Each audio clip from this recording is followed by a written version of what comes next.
Hey, Olive, Arlo, and Frank. We have a famous relative from the 15th century. AD, by the way. Common Era, not BC. That would be, well,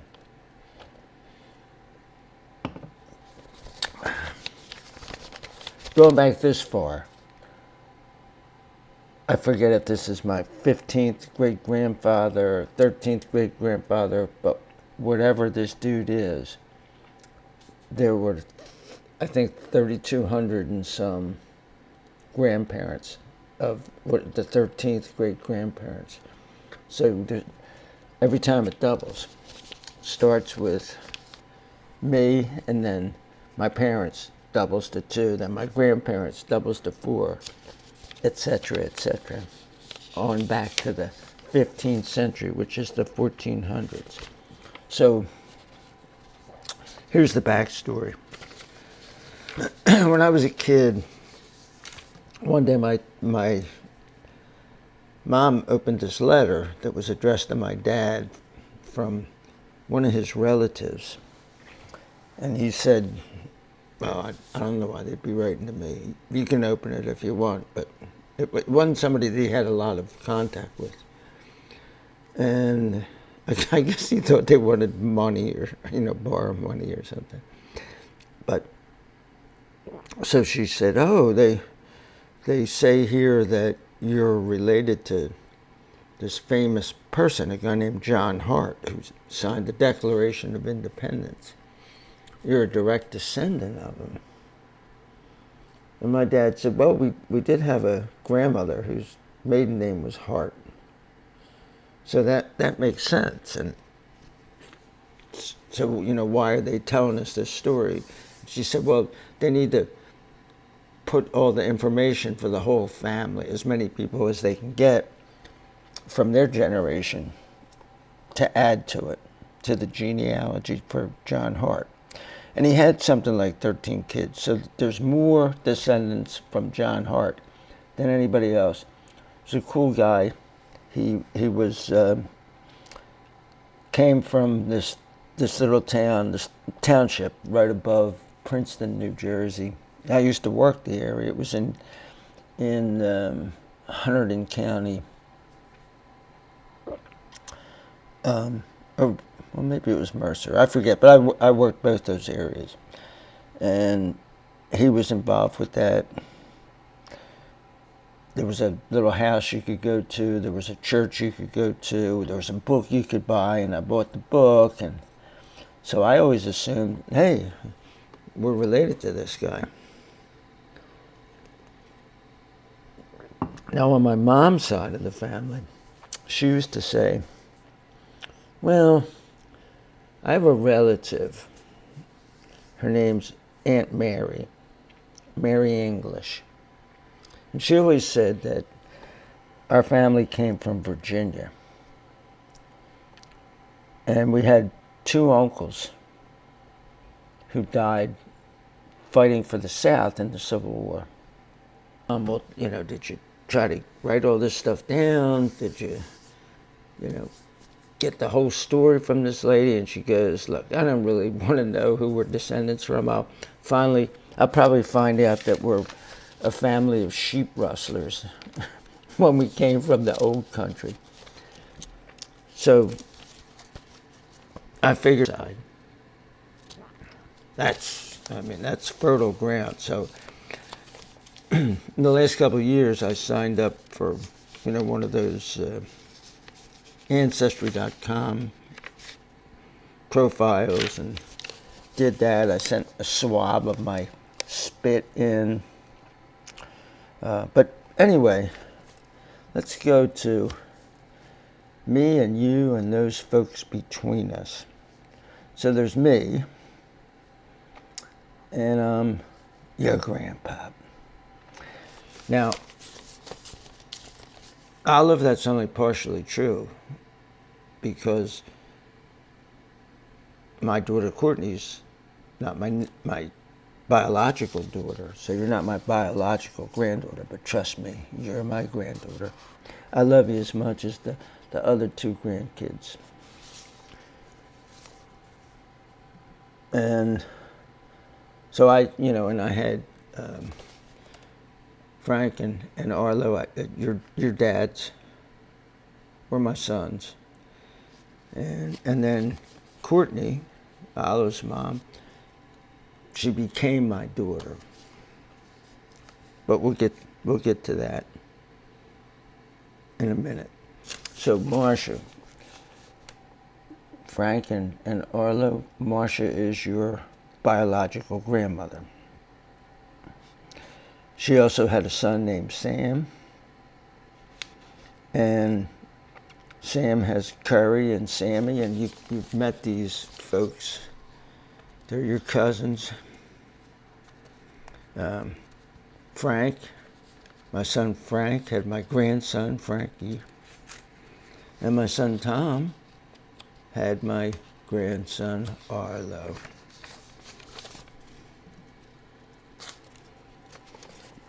Now, you know her as Grandma.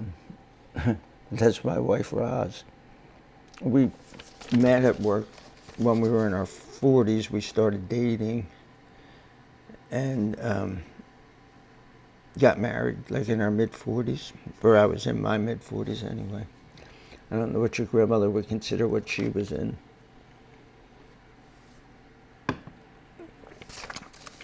And when I asked Roz out, even on our first date,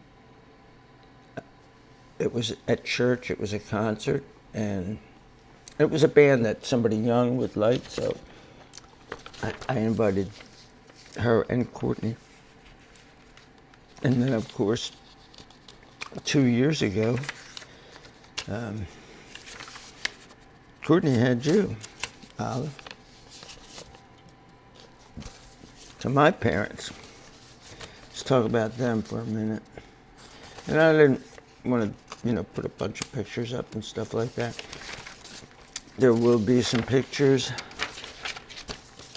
but I could have turned this into a 5-hour show. So, my dad was Franklin D. Clark Jr. I'm Franklin D. Clark III. My son Frank was the 5th. Because I believe you changed your name back. And this is who all three of your parents called Grandpa. And my mom was Florence Naomi Weber, but she became Florence Naomi Clark. And your parents called her Nana.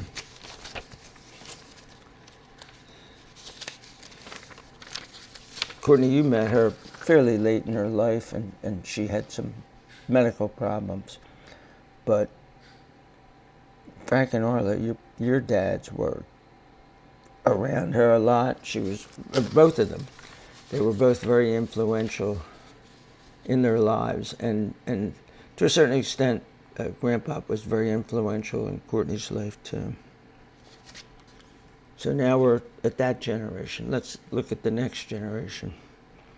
And trust me, we're not going to go every generation back to 1455.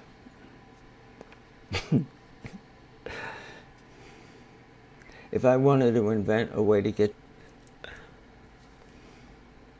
So we have my grandfather, Franklin D. Clark Sr., and his wife, Anna K. Cooper, but she was Annie Clark when I was born. My grandmom, I called her grandmom, and Frank and Tom called her great-grandmom. Courtney, long before she was gone, well, Courtney would have been like about 8 years old, 7 years old, something like that. And my grandpa Weber was Herman A. Weber, Herman August Weber, and his wife, Florence Scott.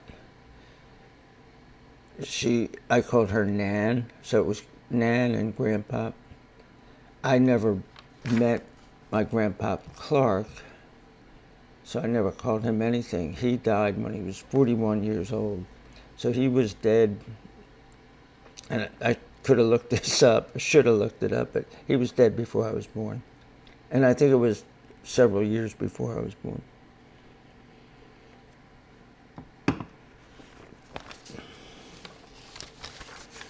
So I set out on this journey on Ancestry.com. And I found that a cousin, I think it's the oldest son of my Uncle Bud. Well, he would have been George, but he was called Bud. And my dad and him weren't real close. We lived with my grandma, and then later on they got their own house, and grandma came to live with us. So we would see Uncle Bill a bunch, but Uncle Bud we didn't. So I got to know Bill's kids a little bit, but I didn't get to know Bud's kids. But I'm pretty sure that the person that I saw who had done a pretty extensive search and built a family tree, it was the Clark something tree, and it led to people named Hart. And then I figured out, okay, this is him, because one of the things had a picture of my grandmother on it, and her name. And so I'm like, yeah, this is one that I don't know. So I figured it was Uncle Bud's kid. And he hit a dead end. And I hit the dead end too. At this guy here, Henry Hart. If you see above him, there's no father and there's no mother. Now, there's a whole bunch of people who are descendants of signers of the Declaration of Independence. They all have a couple things in common. One is that they know that they're descendants, and they know because they can prove that they're descendants. So you would think that if you're one of those people, that these family trees are going to fill themselves out all by themselves, because so many other people are proving that, like, oh yeah, I'm a descendant of this guy. So that was bad news when I got there, but I thought, hey, I'll check it out, because I thought that we later had received a letter from these people saying, oh yeah, we're in the descendants of the signers of the Declaration of Independence. Well, my dad would have been the one, but he was not interested in doing that, and it just was family folklore, but I assumed it was true. So I went to a genealogy workshop at the library in Jacksonville, the university library. Once a month they would have these workshops. And they had a couple, like, especially this one woman, like, experts there that would help you. And we couldn't get past this guy, Henry Hart. Now, Henry Hart was born in 1836. So, I mean, you're getting close to these, like, I think the late 1600s.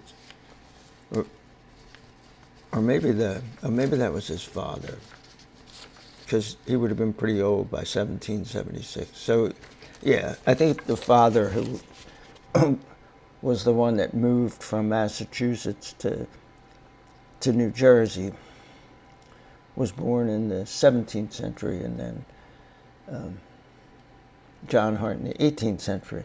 But this is the 19th century, so we're still a little bit away from that. And it should have been all filled in. Oh yeah, it says here second great grandfather. So, and this would one of his kids, and this was grandmother Hart, my dad called her. It was Mary Hart, I think, not Elizabeth, because this is their kids, these two people's kids. And that's my grandfather, who was married to her, I think. And this guy was married to her, and I don't know what happened to this guy. So my cousin never found it. I never found it. But while it was going down, I started to get a whole bunch of results from my mom.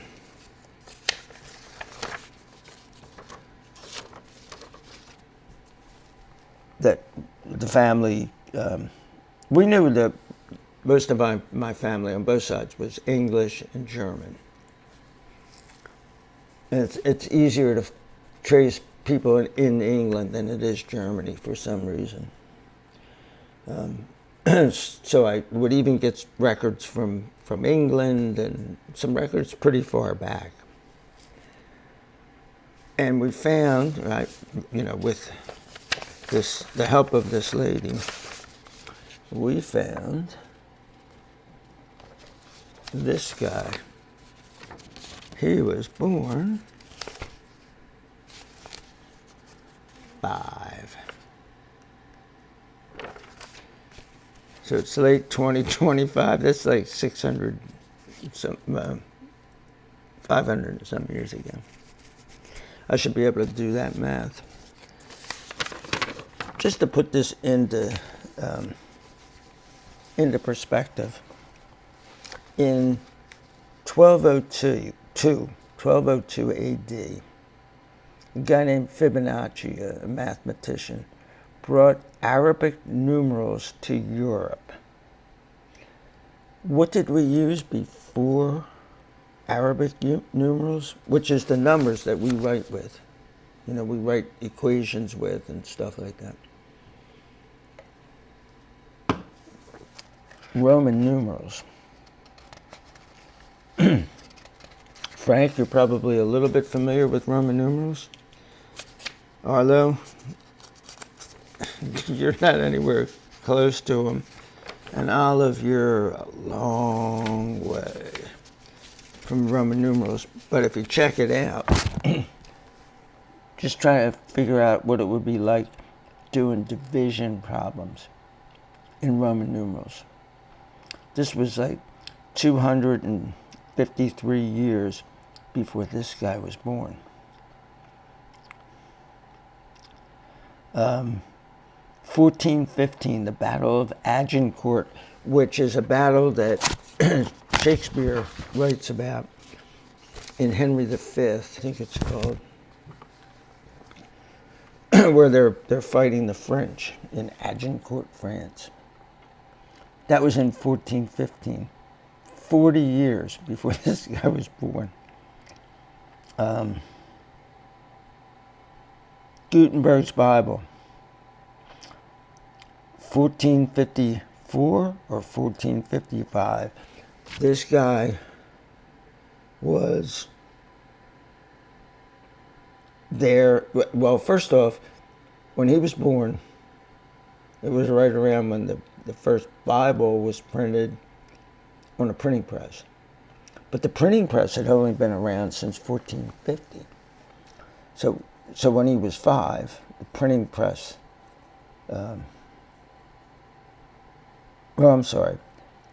years before, and it was invented in Germany. So it took longer for stuff to get into other countries.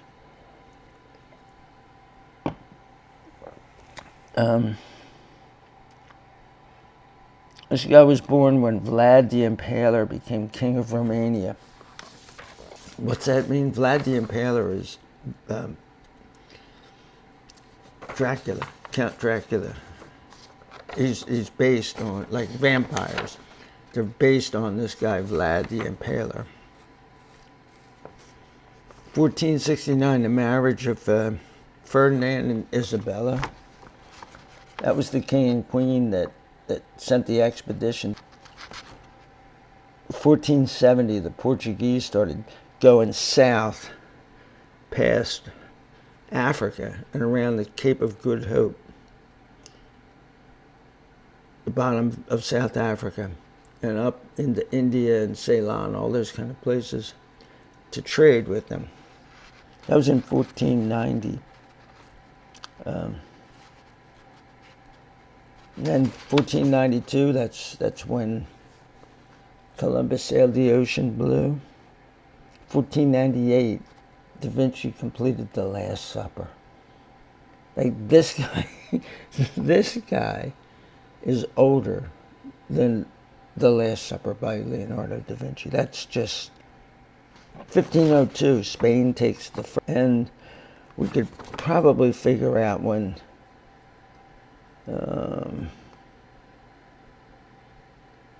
Okay. Yeah, I don't see it. When it would have been the Portuguese, I guess, taking slaves to Brazil or someplace, or the Spanish taking them to Hispaniola. But that all happened after this guy's life. 1508. So this guy's a mature man in 1508. They began the painting of the Sistine Chapel in Claims, Florida. Right down the pike from us here. And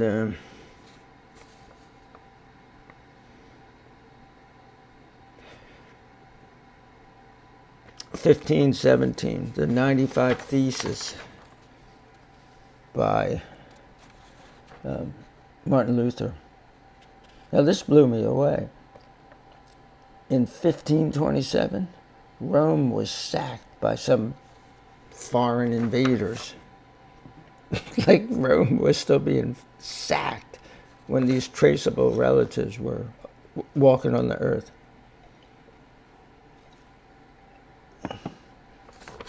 So, and it didn't say that he was famous, but if you were famous, people would know who your father or mother were. So I figured this guy's not famous, but you could tell that the people that I was seeing as we were getting to this point, as the computer was identifying all these people, that there was a possibility that some of these people were noteworthy. Just, I don't know. I'm not related to anybody like Winston Churchill, or I guess I'm related, and Eve and Mrs. Noah. So this is Sir John Edward Baker, the Bloody Knight of Sissinghurst. He lived in Kent, England. He was a member of Parliament and Speaker of the House of Commons. So it says here he was born in 1487, and he's famous enough that there's even a painting of him. And this is like somebody who was searching for this guy created this. It would just say John Edward Baker. It would be the man version of it, but and it wouldn't have all this stuff in it. So somebody put this in, and well, who was this guy?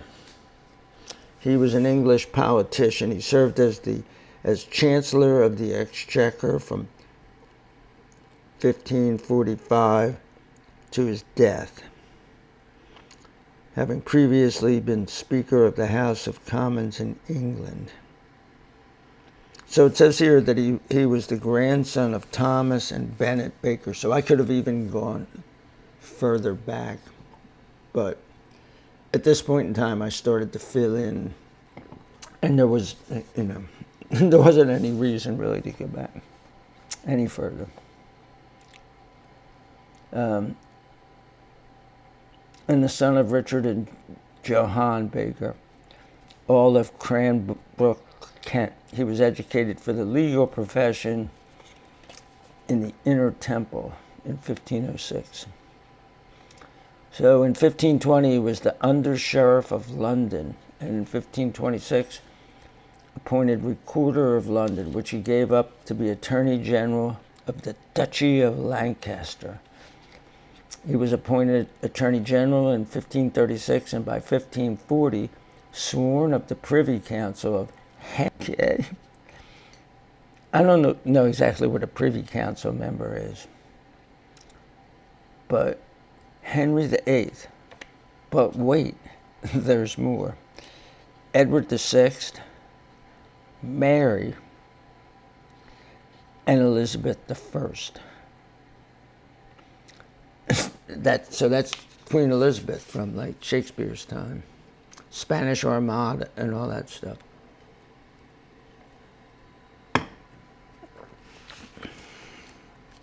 In June 1540, but gained no further preferment until 1545, when, having recommended himself to the king by his activity in forwarding a loan in London and other imposts, and imposts I think are taxes, he was made Chancellor of the Exchequer.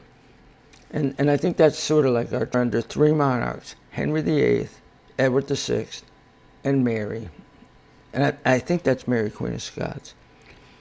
He entered Parliament in 1529 and 1536 as a member of Parliament for London, followed by terms as 1542 and Lancaster in,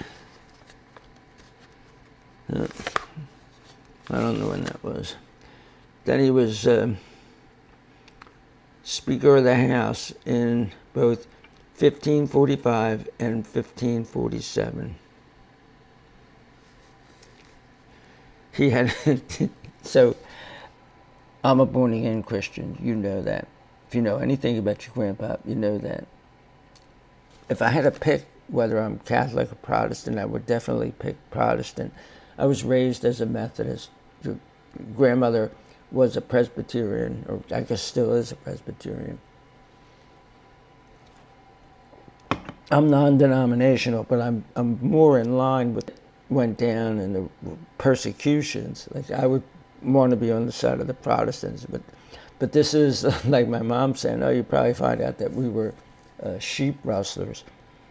So we had a reputation as a brutal persecutor of Protestants, earning the nickname Bloody Baker. A legend arose that he was riding to persecute Protestants when he heard the news that Queen Mary had died. The place where he was said to have turned back became known as Baker's Cross in Kent. He married Catherine, daughter of Richard Sackville of Withyham, and secondly Elizabeth, daughter in Middle Aston. And he says to his sons were Richard and John, his daughter Cicely, and he was a grandfather of Sir Richard Baker. He died in London, December of 1558, less than a month after the death of Queen Mary. According to notes on the life of Sir John of Sisinghurst, so there's actually a book about this guy.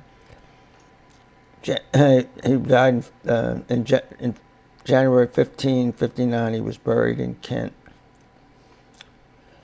with a standard, a coat of arms, pennant of arms, over a dozen pencellas, and 10 dozen scutcheons, 12 torches, many mourners in black gowns, 2 great white branches, a herald of arms, a great dole, and a great dinner. And I have a feeling that dinner, even though it's spelled like the meal that you eat in the evening, that it's not that. So go back here and this far, find this guy. Hey, I'm related to somebody famous. And it turns out that he's the Bloody Knight of Sisinghurst. But, hey, what's Sisinghurst, you might ask? So this is a model. This is in Richard Baker's house. like a rendition of it, but it doesn't look like that anymore.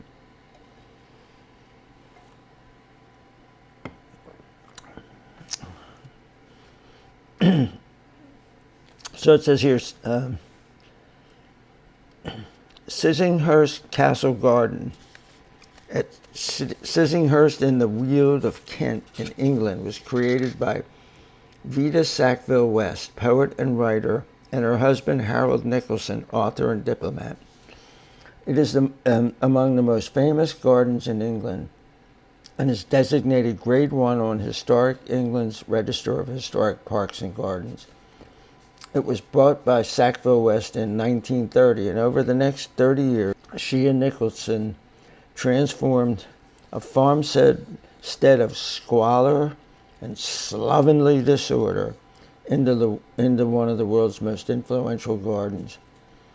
Following Sackville West's death in 1962, the estate was donated to the National Trust. It was ranked 42nd on the list of the Trust's most visited sites in 2021, with over 150,000 visitors. The gardens contain an internationally respected plant collection, particularly the assemblage of old garden roses. The writer Anne Scott James considered the roses at Sissinghurst to be one of the finest collections in the world. A number of connected with Sissinghurst or the name of the garden itself. The garden design is based on axial walks that open onto enclosed gardens termed garden rooms, one of the earliest examples of this gardening style. Among the individual garden rooms, the White Garden has been particularly influential, with the horticulturist Tony Lord describing it as the most ambitious of its time. So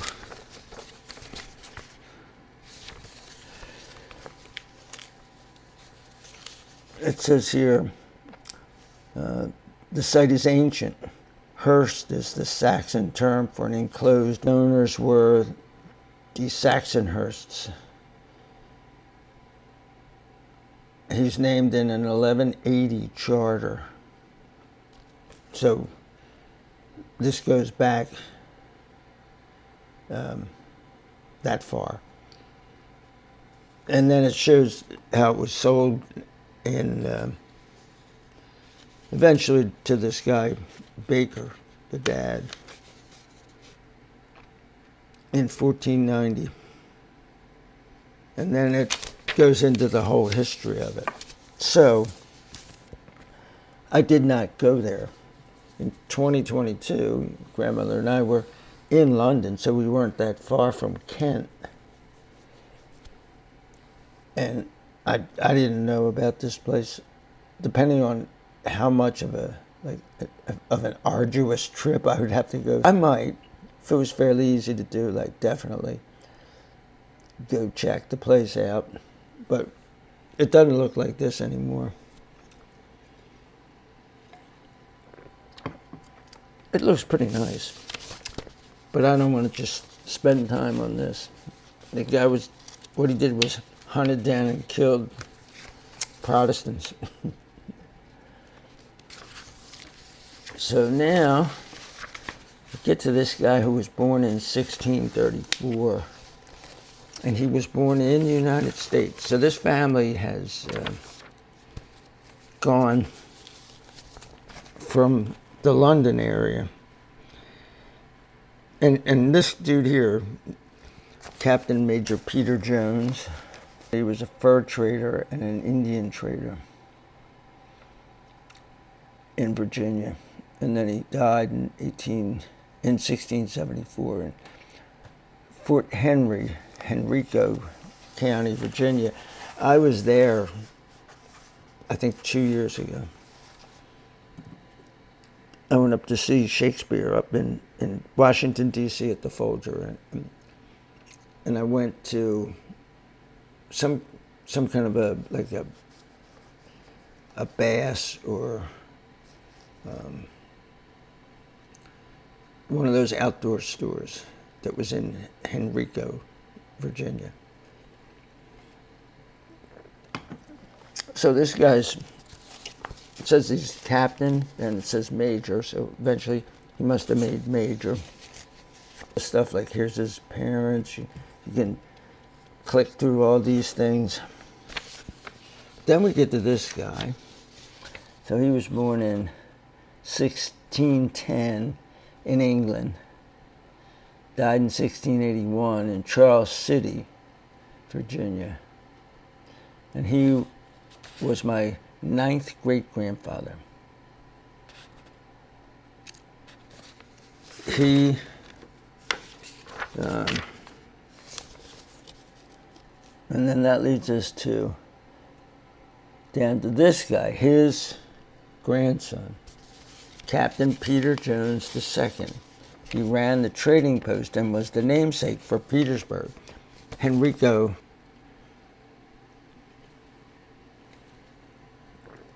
So these people were in this area, and it looked like they were pretty successful. I mean, this guy so he was a businessman. Now, this is a place, and I didn't go. I didn't know about this when I was in Henrico. I just remembered when I found the stuff about Henrico. I'm like, that sounds familiar. So, but here is something from that trading post. So it says, traditionally this stone structure has been thought to date back to 16, the place that he ran.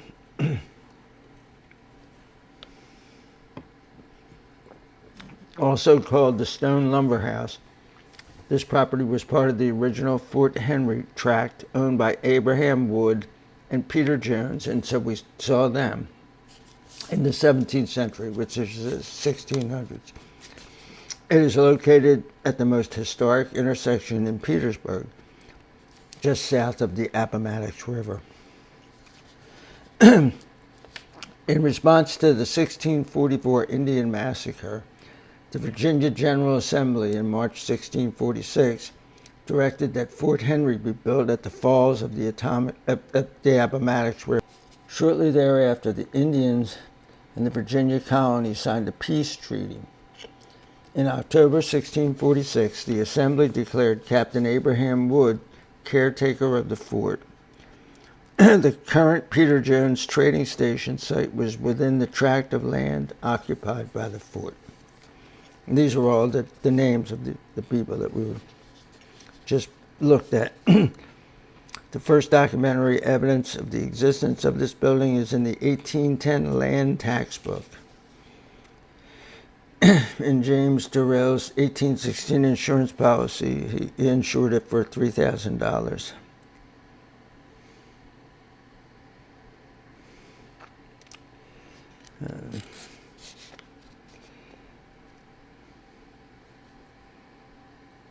About explorations that went through here. Between 1650 and 1674, 4 major explorations ended at Fort Henry, and 3 left from this site. Fort Henry was the southwest frontier in Virginia and the last safe refuge for the English settlers in this area. So our ancestors were frontier people.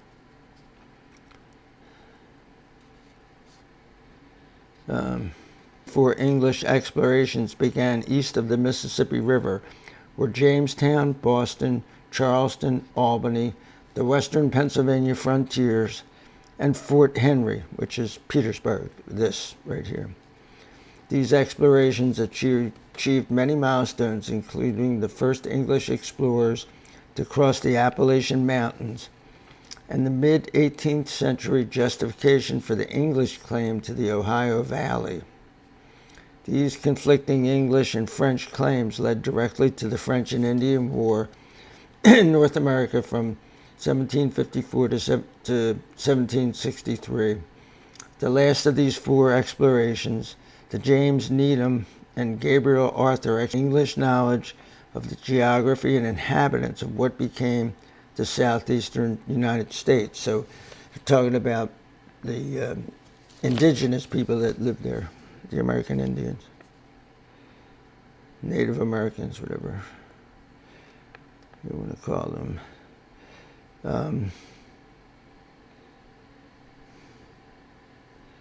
Needham was shot and killed by an Indian west of Durham, North Carolina, and Gabriel Arthur was almost burned at the stake.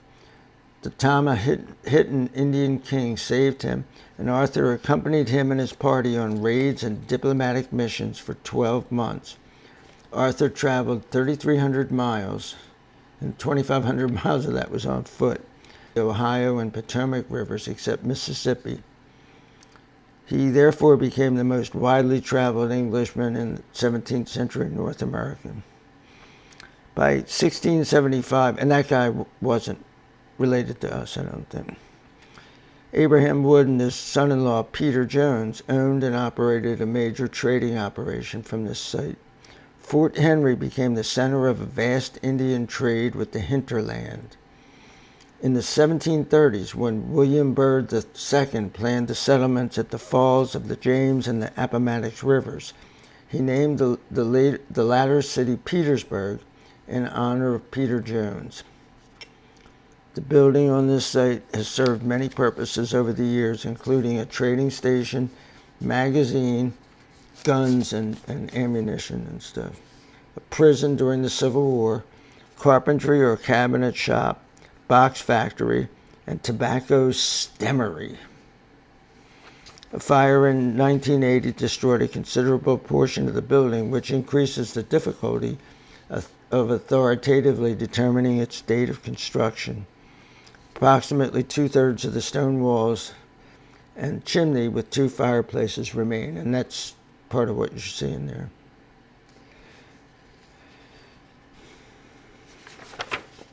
So, let's move on.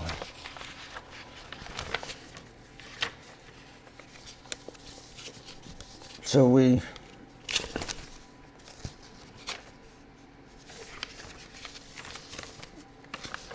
I found this guy here. Can't see it. Yeah, I messed up when I loaded this. I forget his name, but it's no big deal. He was a carpenter, so hey, he was like Jesus, huh? No. He died in the Civil War.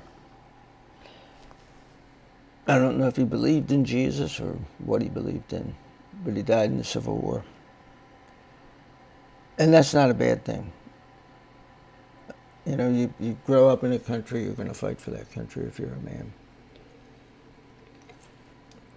It's just what we do. In a certain way, we're still barbarians. But this, whatever that is, it's a lot of uncles who come. But his family had slaves. And I looked at, booked this half-decent subscription to this thing. I mean, you can start a family tree for free. They want to gather information from you, so they'll let you start for free. But when you really want to get into all the like newspaper articles they have access to and other historical records, archives of things, they make you pay. It's pretty outrageous. And I found slave Fanny and Willie, and it just kind of sickened me. I mean, we all like to think that if we were in World War II and in Nazi Germany, that we would be Schindler and we'd help the Jews, but there's a very good possibility we would just be like everybody else there. You know, most people are like most people. Wherever you are, that's going to determine to a great extent what you act like. So if you go back in time, it's easy to say, yeah, who's to say that you would get any of the information that we have now saying slavery is bad? You would just be hearing, however false it is, that, oh, no, slavery, it's cool, it's in the Bible. And what other kind of nonsense.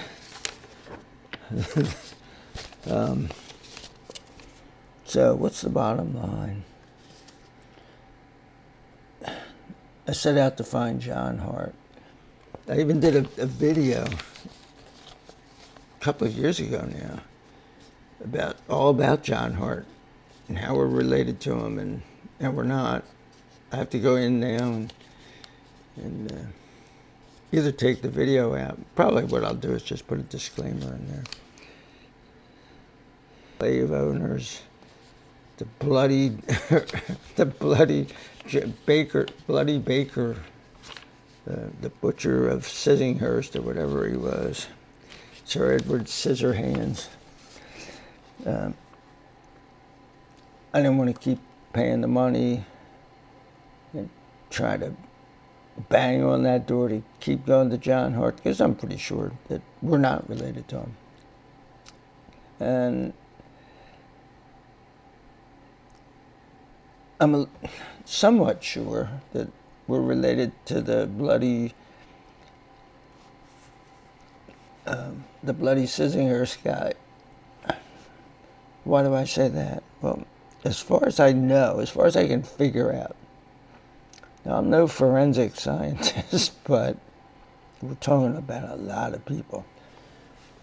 Not just that level, the 15th great-grandparent level, but all of the people in between. If just one of them had an affair and that half of the affairs would affect, I think, and half wouldn't. But if it affected it, it would, in certain times, would just eliminate the whole thing.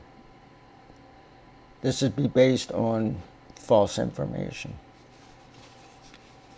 This guy's my great-great-great-great-great-great-great-grandfather, but the bloody Red Baron of Germany, or whoever that guy was.